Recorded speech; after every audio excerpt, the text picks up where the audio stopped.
We have a shocking Toronto Blue Jays Vladimir Guerrero Jr. update to go over today as a brand new report has dropped revealing some shocking information surrounding the Jays negotiations as well as a team that has probed the Blue Jays surrounding trade talks for the star. We're going to break down those new reports and discuss what this means as the Jays are preparing and have 1 month left to sign Vladdy.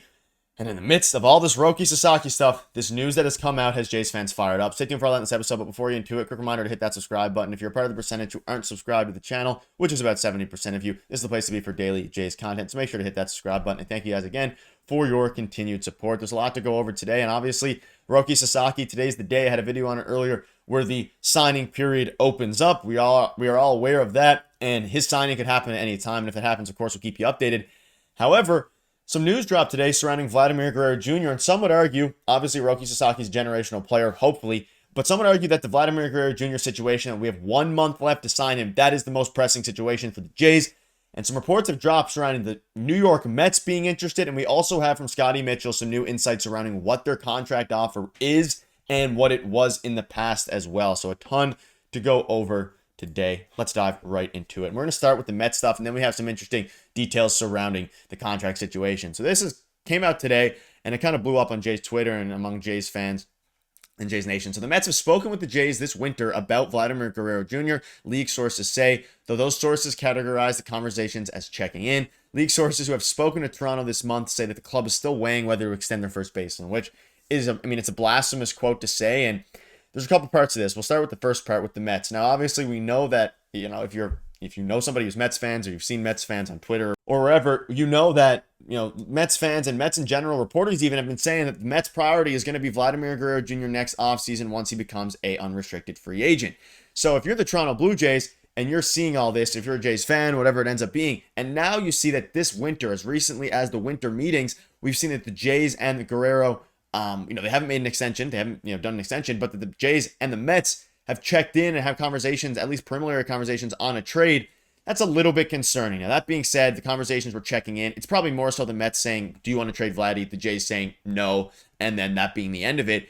But the second part of this, league sources who have spoken with Toronto this month say that the club is still weighing whether to extend their first baseman, which if you have to weigh whether or not to extend a generational player, we're probably in the wrong front office. We probably have the wrong front office. You can see this here from Josh Goldberg. How are you still weighing whether to extend Vladdy or not? You really don't know if you want to do it by now. We're a month away, remember.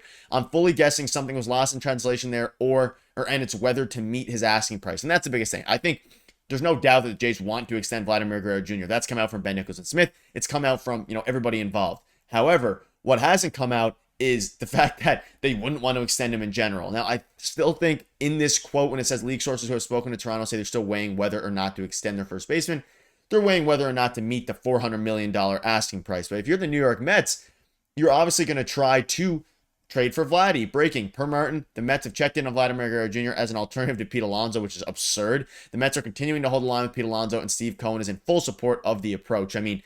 Saying Vladdy is an alternative to Alonso. Realistically, Vladdy is, a much better player than Pete Alonso is, at least this past season.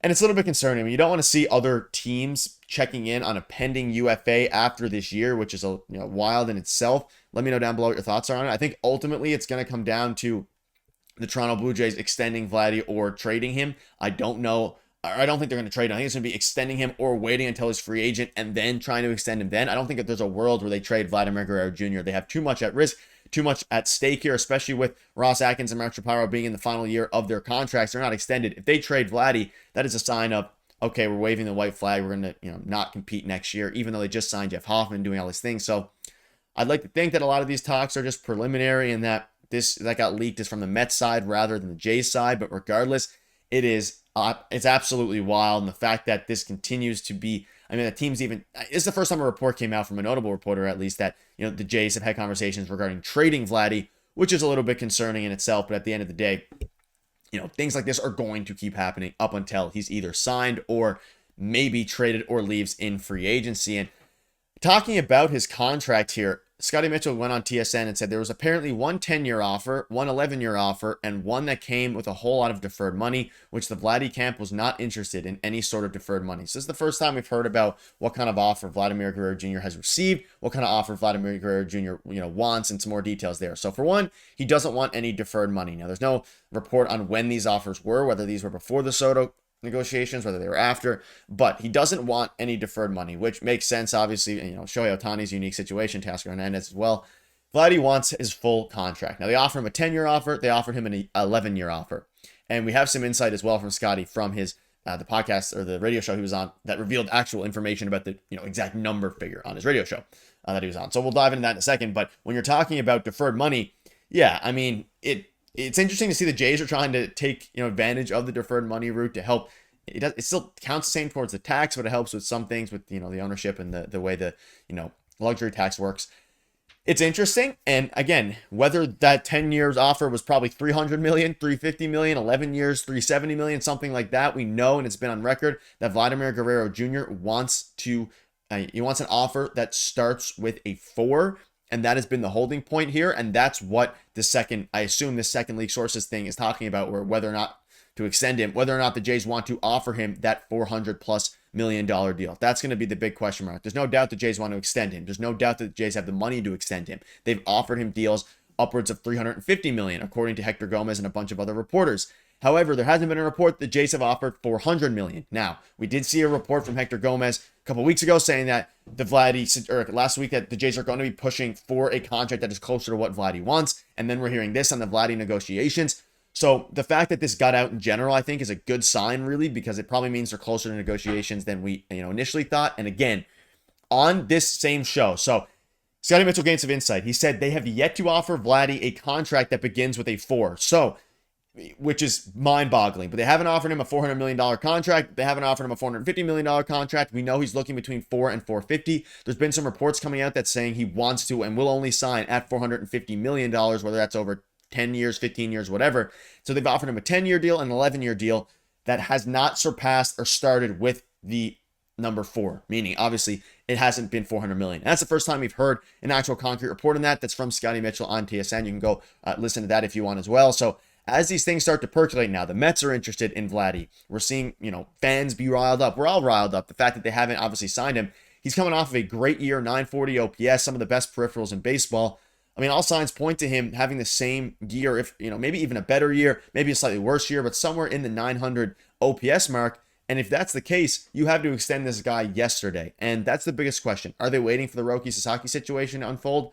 Maybe see how their team looks, even though Roki's not going to take any more than $6 million or whatever the actual amount is. He's not going to, be a huge budget, detriment to the Jays or anything like that. So now as you look at this, Roki Sasaki's not going to be, a big budget issue. You have Vladimir Guerrero Jr. They haven't signed Anthony Santander, which are apparently on the radar. I do think ultimately they will get that deal done. But as you start to look at what it looks like, they haven't offered him a $400 million contract, which is concerning. The Mets, and they've spoken with the Mets, which is just bad optics in general, whether or not you want to believe the report or whether or not you think it's leverage from the Mets side. And they have until February 18th, which is about a month away, which is when the the first full squad workout is, That's when it is. If they don't sign by February 18th, then Vladimir Guerrero Jr. has said publicly that he will not sign with the Jays. At least, maybe in the offseason. So next season. He'd do it in the offseason following next year. But other than that, he won't be a Blue Jay beyond next season, at least on paper, throughout the entire year, which would be a disaster. Imagine playing all next year without your star locked up, with all the question marks coming in. Your other star in Bichette not locked up. They have to get something done before February 18th. That's a day. That's 3 days in a month. 33 days from now. They have to make something happen, and hopefully it's not in the form of trading Vladimir Guerrero Jr. to the Mets, because I can guarantee you that won't fix any of the problems and any of the fan base's sentiment towards this team. Now, they can solve some of it by signing Roki Sasaki, which will keep you up to date on all the latest news regarding that, but things are going to get interesting, and they're going to get interesting fast. So make sure to hit the subscribe button. This is the place to be for daily Jays content. We're going to keep you up to date with everything. Thank you guys for watching. Cheers.